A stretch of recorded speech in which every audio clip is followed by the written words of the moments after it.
Hi, I'm Graglas and this is Shtuky, and today I'll tell you how to compile C code using Cygwin. Using GCC compiler. In the past we used MinJava, but MinJV wouldn't really work if you wish to compile server applications. For example, if you will want to use socket library or some like fork functions, you need under Windows you need something else. So there is an alternative. You could use WinSox, but actually it's better to compile to write code for Linux if you want to make something for server.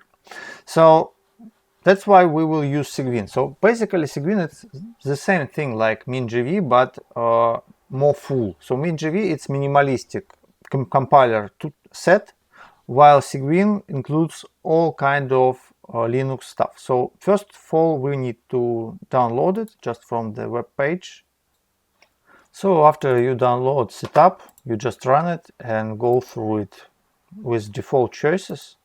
The only thing you should change maybe where to put it, installation. I use, for example, tools, and you have to create the inside some folder. I use Cygwin 64 folder, so C tools, Cygwin 64, and it's where it will put his local stuff when it will download some things which you could later on you could just delete it, or you could put it to temporary folder. So you could create a folder with some, like, call it like TMP, and use it for such stuff, for some garbage. So yeah, I'll put it to TMP. Next we will use system default proxy servers, and also we should choose where from to download our packages. All of them are safe, but not all of them might have complete set of applications. So I choose mirrors kernel, the most famous one, and now it's downloading setup, and we see the UI which give us possibility to choose packages which we want to install. The thing is that Cygwin contains in it all kind, like hundreds of different packages which you could find only on Linux. So what they do, they take source code for Linux packages, they compile it for Windows into .exe, into executables, Windows executable, and you could use it under the Windows. So it's what Cygwin is. So it's really cool. You could find even some games here, but we are interested in development section. So we want to install GCC compiler. You could just do it manually, just look it in alphabetical order, or use search mode. So GCC core we need, and you click here. By default, all these programs, they have skip. It means that you wouldn't install them, but what you want to install, you click the arrow and then choose version, something like this.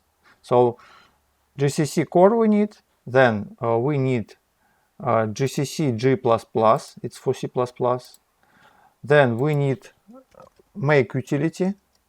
So if we will put it to the search, we will find different types of make. We will need just simple make, and we will need debugger, GDB, and GNU debugger, we just put it like this. So we made choice for, okay, we can take a Vim just for edit the code right inside of the terminal.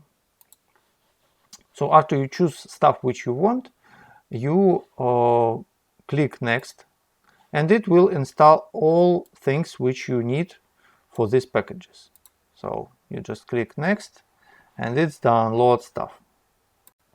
So after it's finished, we click finish, and we have now a shortcut to Cygwin terminal. So this is basically like Linux terminal shell, which we could use to perform different commands. So for example, path to working directory pvd shows us that we are in home v. What does it mean? We installed our Cygwin in C tools, and here you could find inside home folder, and inside of the home we have v, because this PC is called v. So it's where we are right now. So this pvd showed that we are inside. Why it's not showed these dot files? Because in Linux it do not show dot files.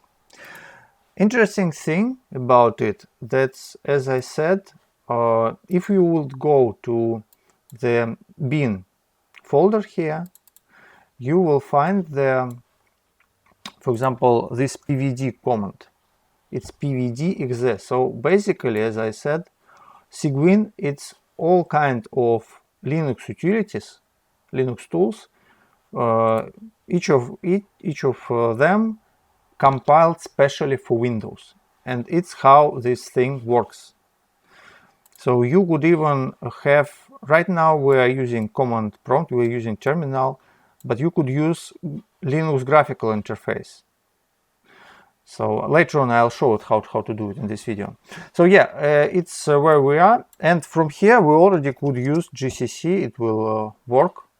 So for example, if we will put to our home v folder, if we will put some source file for the server, for example, so if we will put it inside, we could all try ls to list, and we will see that this file exists here, and we could use GCC compiler, GCC server c output as serve exe. So you see it's compiled our server, and everything works actually. So it's really cool thing. To use it from the Windows prompt, the thing is that you can use any of these utilities, Linux utilities, from Windows command prompt.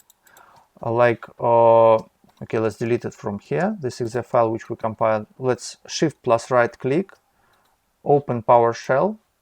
So you could go from PowerShell to compile stuff and to access any of these utilities, but to do so you first need to add it to path variables. So we go start, path, edit system variables, environment variables, path, and here we should add path to the bin of Cygwin. The thing is that Cygwin and mingv, which we installed in our past videos, it has the same utility GCC. So if you want to choose, if you want to use it from terminal, you should, if you do not want to use mingv but you want to use Cygwin, you should delete this mingv. Why? Because as I said, mingv do not support a lot of, for example, server technologies like socket library. So mingv doesn't have it. So we will use Cygwin. So we add Cygwin to Cygwin binary folder to the variables like this: C tools Cygwin bin. Okay, bam, bam, bam. Now restart your terminal if it was opened, so you will be able to use it. And now, for example, take a look. We go back to home v, shift click right mouse button click, and open PowerShell here. And from this PowerShell now we could use GCC of Cygwin. It will be not mingv but Cygwin GCC, and we could do the same thing, like output serve. You see, it works. It's what cool about GCC, that it's kind of become native to Windows. So you could put it to your Visual Studio Code to use this compiler or anywhere else. If you want to install something some additional stuff to Cygwin, you just run installer again. So you run it and it's already like remembered all your settings. So you just run it like this, choose mirror again, and here now you will see, or you could see stuff which already installed for you previously, and you could add some more stuff. For example, if you want to have graphical interface, you should first install Xinit.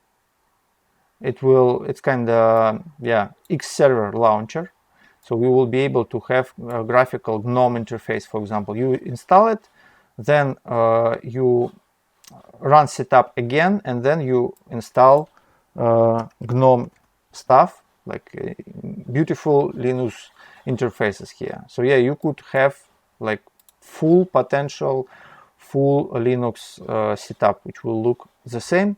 But some people, they say that WSL, Windows subsystem for Linux, it's better for such stuff.